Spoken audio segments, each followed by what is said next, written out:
right behind you.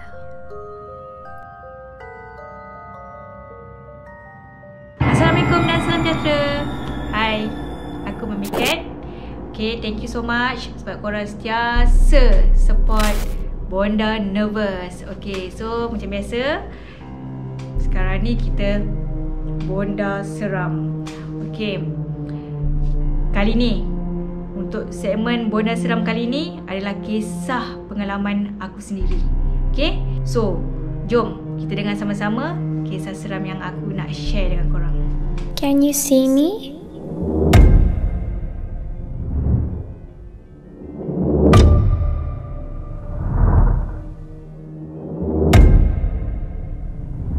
I'm here. Behind you, look.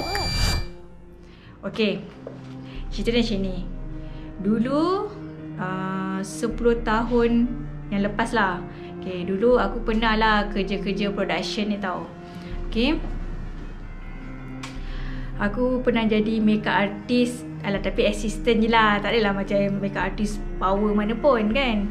Okay, so aku dapat satu job ni outstation.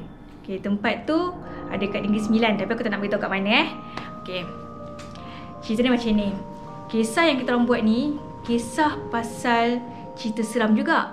Okay, dan kebetulan tempat yang kita orang shoot tu pun rupanya tempat seram juga. Dia macam relate tau. Okay, ada satu scene ni dia melibatkan kisah seorang dukun. Okay, aku pun tak nak beritahu cerita apa. Kisah dukun ni, so dia kira pengamal dukun lah. Maksudnya kalau contohnya orang yang ada sakit akan pergi rumah dia. Dia lah yang akan mengubatkan orang-orang tu. Nak dijadikan cerita lah kan.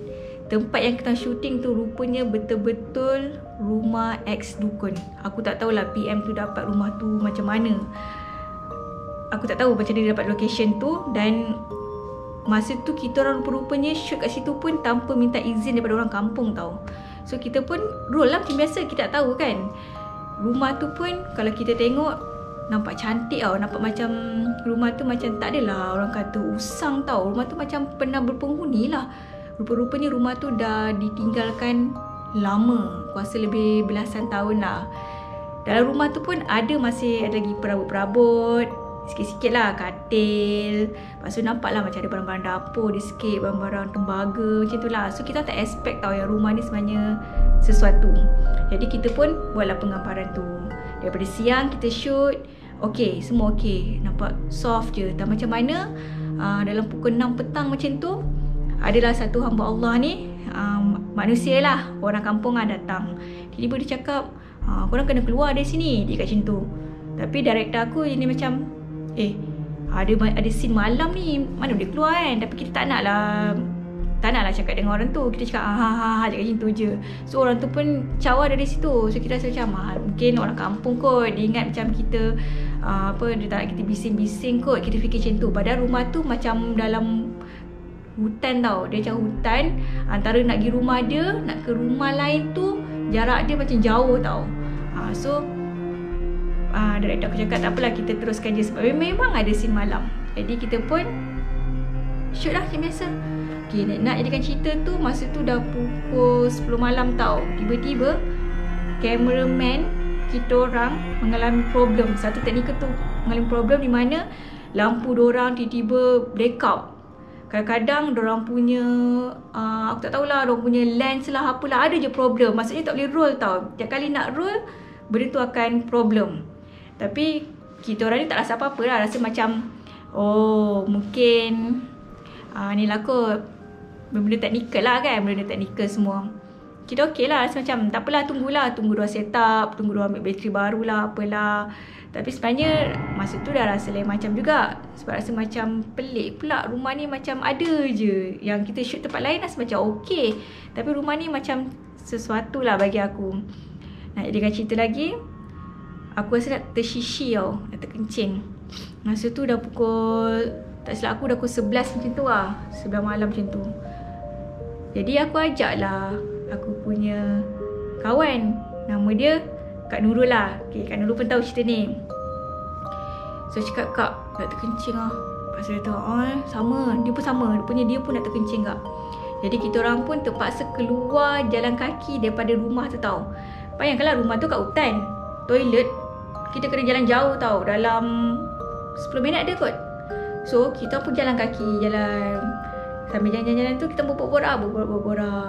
Sampai kita orang dah keluar kawasan tu, kita orang jumpa satu macam ada surau. Surau tu macam surau lama, tapi kat situ je ada toilet. Jadi kita rasa kat situ je sesuai kita orang membuang air kecil. Sebab kalau kita orang sisi mata rata karang, jadi satu hal pula kan. Jadi kita orang pun dengan senang-senang sejuk, tak apalah, kita pun masuk je toilet tu dan kita pun sisi dan selamatnya. Jadi masa kita nak keluar tu, kita dah rasa lain macam tau. Mula aku rasa insting aku seorang, aku rasa macam aku diperhatikan. Tapi aku rasa macam kalau aku cerita dengan Kak Nurul ni kan, Kak Nurul ni takut pula. Rupa-rupanya Kak Nurul ni pun feel dia sama dengan aku. Kalau dia cerita dengan aku takut pula. So kita ni masing-masing dilema nak cerita antara satu sama lain tau. So kita orang pun berjalan balik lah nak pergi ke set, nak buat kerja kita orang balik kan. Okay, masa aku berjalan tu, okay, korang tahu tak, korang mesti ada pernah jalan kat atas ranting kan. Okay, bila kita pijak ranting kan bunyi kan, kerak kerak. Okay, bila step korang tu dah pijak kat ranting korang rasa pelik tak? Bila korang tak pijak lagi, tiba-tiba korang bunyi kerak lain kat belakang korang. Padahal tak ada orang pun kat belakang korang. Seolah-olah macam ada orang lain pula yang jalan follow yang kat belakang. So, aku dengan Kak Nurul ni jadi berpandangan lah.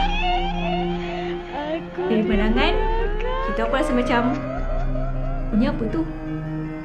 Dan bunyi tu makin lama makin dekat dengan kita orang tau. Memang aku tak tahu nak cakap, memang seram ni. Rasa orang pelik. Tiba-tiba kita punya tengkuk kan, bulu roma kita orang semua dah naik tau. Dah jadi takut. Tapi memang kita rasa memang ada benda kat belakang kita orang, dan memang dia dah menghampiri kita orang. Okay, jadi kita orang ni buat keputusan, macam keputusan tu macam tak bercakap, tapi macam dah deal antara hati ke hati tau. Okay, kita kena lari. So aku lari, Kak Nurul pun lari, sesama lari. Lepas tu aku menjerit tau, sebab aku rasa macam aku lari tu, macam aku lari kat situ je tau. Macam kaki aku tu kat situ juga, macam tak ke depan. So Kak Nurul ni tarik aku. Lepas tu aku dah tak boleh tahan dah, aku dah takut. Memang aku dah tak tahu nak cakap apa. Aku jerit. Masa aku jerit tu, rupa-rupanya dekat set kita orang ni, macam antara aku nak menjerit tu, nak pergi ke set tu dalam jarak dia dalam 4 minit ke 5 minit macam tu. Rupa-rupanya diorang pun dah kena gangguan kat situ. So diorang rupanya dah bersiap-siap angkat barang semua, masuk kelang kabut lah, tengah kelang kabut. Diorang kata memang diorang nampak ada kelibat jalan kat depan diorang. Memang dia tunjuk diri lah. So yang aku rasa yang belakang aku tu pun mungkin geng-geng benda tu juga. Mungkin dia dah rasa macam marah kat kita orang kot, sebab kita orang dah lama kat situ, macam tak balik-balik kan. So akhirnya director aku yang mulanya berani tu buat keputusan, kita orang terpaksa wrap juga. So scene malam tu ada 2 scene ke 3 scene terpaksa dihentikan serta-merta, dan kita orang terus masuk dalam van. Dalam van tu semua diam, seorang pun tak nak cakap apa-apa. Semua bisu tau. Semua orang tak ada komen ke, tak ada apa tau. Kita tak tahu nak cakap apa. Yang kita tahu, kita takut. Sampailah kita orang ke tempat homestay kita orang. Masalahnya tempat tinggal kita orang tu pun berhantu.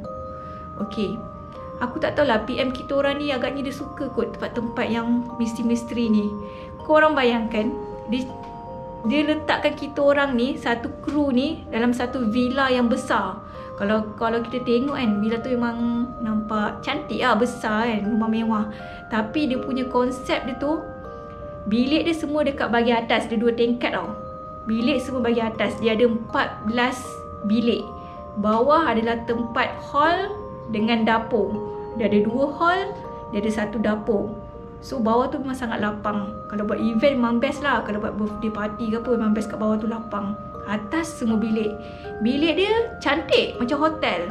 Dalam tu siap ada toilet semua, selesa. Orang kata selesa. Mungkin production manager tu tengok tempat tu nice, sesuai untuk kita tidur, tapi dia tak tahu rupa-rupanya di sebalik villa yang cantik tu mempunyai sesuatu kisah misteri di dalam villa tersebut. Dalam villa tu sebenarnya ada satu keluarga yang dah duduk, yang dah menetap kat situ anak beranak tau. Okay, so bila kita orang duduk dekat villa dia tanpa segan silu memang jenis yang tunjuk diri. Selamba je, turun tangga nampak, naik toilet, dia masuk toilet nampak. Tapi Alhamdulillah tau, Allah ni dia macam tahu yang aku ni seorang yang penakut, dan aku memang sentiasa berdoa supaya aku tak nak nampak benda-benda ni. Selama 45 hari aku duduk kat villa tu, aku tak pernah nampak diorang. Alhamdulillah, aku bersyukur. Kawan-kawan lain memang nampak. Okay, nak jadikan cerita, daripada hari 1 yang ke-10 ni aku ada tidur satu bilik ni lah. Aku dah lupa nombor bilik tu. Okay, member aku ni dia memang suka dengan lagu Zain Azin tau. Dia kalau nyanyi lagu Zain Azin dengan gaya-gaya sekali lah dia akan buat. Lepas tu sambil dia gosok baju tu menyanyi, masa tu aku dah landing lah, aku dah baring atas katil aku. Tiba-tiba dia masuk dalam selimut, dia menggigil. Lepas tu dia cakap dengan aku, tidur cakap macam tu. Lepas aku macam pelik dah, kenapa ni? Okay, so aku rasa macam, adakah daripada yang tempat aku syuting tu dah sampai ke sini ke, apa ke, ataupun rumah tu memang dah ada. Jadi aku pun tarik selimut, aku tidur. Rupa-rupanya besok dia cerita, dia cakap masa dia tengah bayin baju tu, masa dia tengah nyanyi tu, ada orang tak tahu suara mana sambung lirik lagu dia, lepas tu mengilai. Lepas tu benda tu lalu depan dia macam tu je sambil jeling dia. Jadi dia terus panik, dia ajak aku tidur lah. So masa tu memang kita tidur tak tutup lampu sebab takut kan. So dengan aku pun takut, walaupun aku tak tengok benda tu, dengan aku sekali rasa takut. Sebab dah lah tadi kat tempat tu, balik kena lagi. Okay, lepas tu rupa-rupanya masa malam kejadian tu bukan dia je yang kena. Director aku dekat bilik dia tengah reverse skrip semua kan. Bayangkan tingkat 2 tiba-tiba ada orang lalu dekat tingkap dia. Kau rasa dia tinggi mana? Kau rasa tu manusia ke apa? Siap jeling, tengok dekat director aku senyum. Director aku pun pagi tidur juga. So malam tu semua orang dah rasa panik lah dengan villa kita orang tu. Kira first day kita orang tidur. Tapi serius, mula-mula aku sampai dekat villa tu, aku rasa villa tu memang tempat dia macam sejuk tau. Angin dia lain macam tau. Angin dia macam ada angin lintang. Tiap kali angin tu lalu, kita akan dengar bunyi tau. Tapi bagi aku tu logik akal lah. Bila angin kuat, sliding tu akan bunyi macam ni kan. Tapi lama-lama kita akan rasa benda tu lain macam.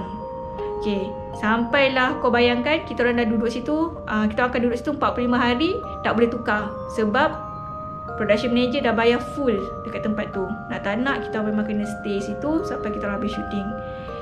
Okay, yang peliknya sebelah villa tu ada lagi satu rumah tau. Villa juga, rumah besar juga. Aku nampak ada satu pakcik tu, dia mengemas-ngemas tau dekat dia punya beranda. Kan ada beranda panjang kan. Okay, dia sapu.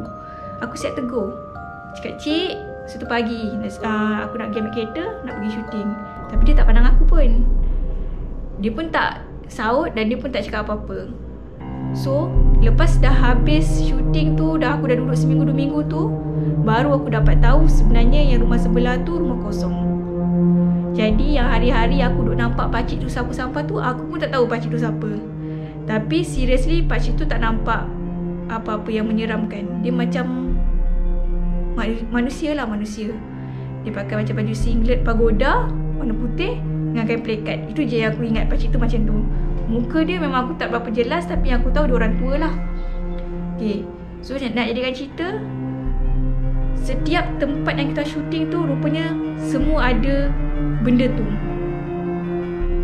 Cuma yang membezakannya adalah kita orang kena dengan tak kena. Tak, orang ni kena, orang ni kena. Tapi tak ada sampai kena histeria tu. Alhamdulillah, tak ada apa-apa.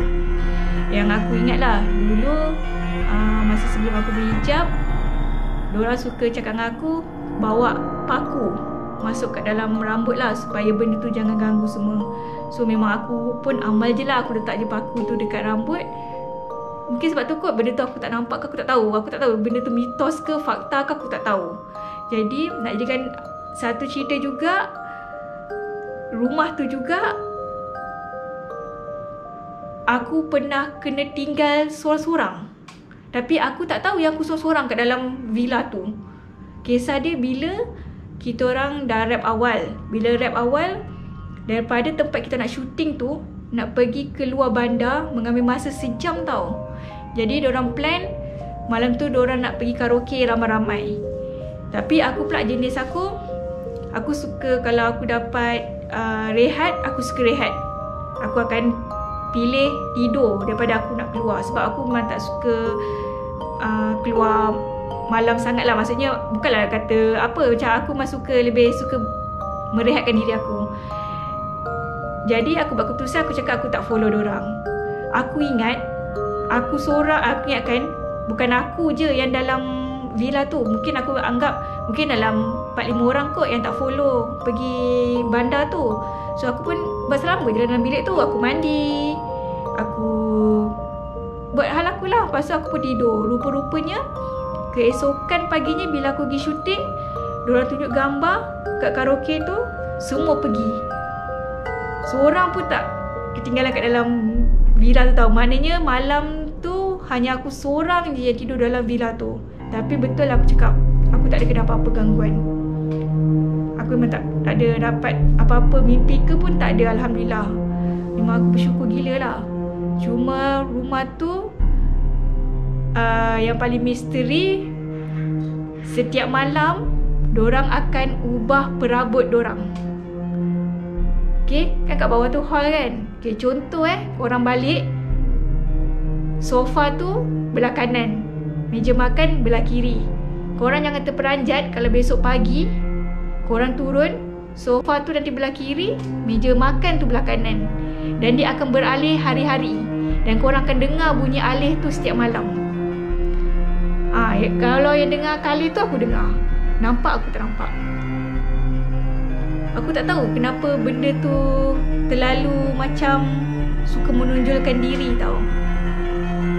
So bila aku pergi syuting, rumah tu pula bermasalah. Kita nampak pocong. So pocong tu ada yang sampai balik ke villa tu juga. So villa tu memang aku rasa banyak gila kot dia punya hantu-hantu dalam tu. Okay, itu pengalaman aku lah. Okay, so akhirnya 45 hari tu kita dah habis syuting dengan jayanya. Tapi 45 hari tu macam-macam lah yang kita orang kena cerita tu lah. Dia lebih kepada kita orang, aku sendiri tak nampak tapi orang lain nampak. Tapi kita tahu benda tu wujud dan benda tu ada kat situ. Itulah pengalaman aku lah. Kira yang aku rasa kira ekstrim jugalah untuk aku tempuh selama 45 hari aku duduk kat situ. Di mana aku duduk kat tempat yang angker lah. So korang ada tak pengalaman-pengalaman yang lebih kurang macam aku ke, ataupun lagi seram daripada aku ke, yang nampak aku ke? Sebenarnya kan, aku cerita dengan korang ni sekarang dah pukul 12 malam. Lepas tu rumah aku ni ada tingkap yang terbuka tau. Aku rasa takut juga sebenarnya. Serius, aku rasa macam ada benda pula dekat tingkap tu. Jadi aku rasa baik aku stop je kot. Aku pun dah takut sebab aku rasa memang sekarang ke-12. Serius, ke-12. Dan hari ni adalah hari Khamis, malam Jumaat. Buat hal pula. Okay, aku rasa tu je kot cerita aku. Okay korang, thank you so much. So aku harap korang boleh support kita orang semua. Korang boleh drop komen korang kat bawah kalau korang ada cerita-cerita yang best ke, pengalaman korang ke, ataupun korang nak kita dengar share cerita korang ke. Kan? Why not? Okay korang, apa pun, thank you so much. Assalamualaikum.